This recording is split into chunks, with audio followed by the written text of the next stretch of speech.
ভারত পাকিস্তান পাল্টাপাল্টি আক্রমণে মূলত অ্যান্টি এয়ারক্রাফট গানের ভূমিকা ছিল সবচেয়ে বেশি। লাহোরের ভিডিও আপনারা সবাই দেখেছেন, যেখানে সকালবেলা পাকিস্তানের GDF 005 ড্রোন ইন্টারসেপ্ট করেছিল এবং প্রায় 30টির মতো ভূপাতিত করেছে।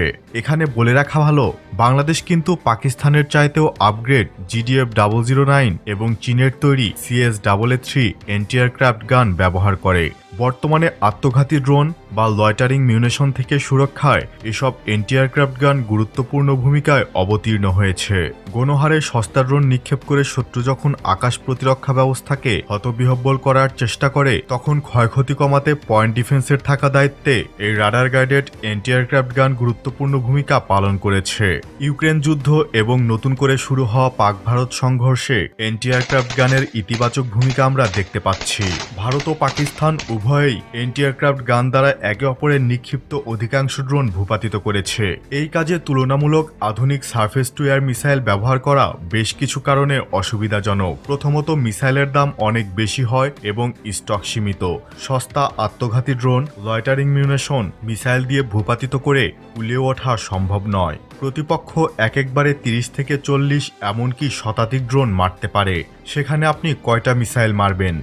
শত্রু চাইবে আপনি যেন এসব ড্রোন ভূপাতিত করতে দামি মিসাইল ব্যবহার করেন। তারপর মিসাইল ফুরিয়ে গেলে শত্রু উন্নত মিসাইল নিক্ষেপ করবে এবং যুদ্ধবিমান পাঠাবে, যখন সেগুলো ধ্বংস করার মতো যথেষ্ট মিসাইল আর আপনার ভাণ্ডারে অবশিষ্ট থাকবে না।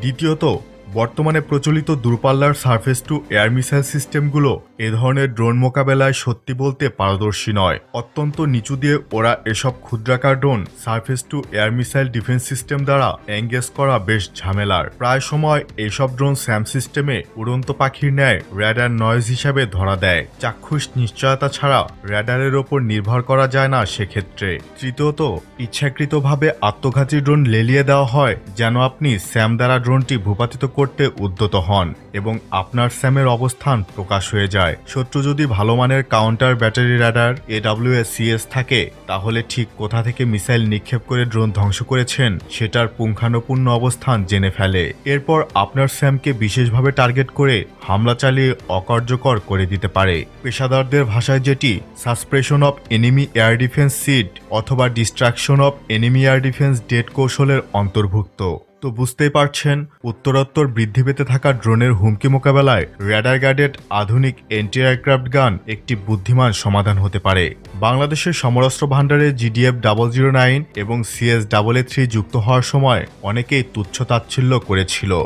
অনেকেই এমন বলেছিল এসব জিনিস এই যুগে কোনো কাজে আসবে না ইত্যাদি ইত্যাদি। অথচ বাস্তবতা বলছে, লেয়ার্ড এয়ার ডিফেন্স গড়ে তুলতে সামনের দিনগুলোতে অবিচ্ছেদ্য অংশ হয়ে থাকবে এই র্যাডার গাইডেড অ্যান্টি এয়ারক্রাফট গান। আপনার কি মনে হয়? জানিয়ে দেবেন নিচের কমেন্ট বক্সে।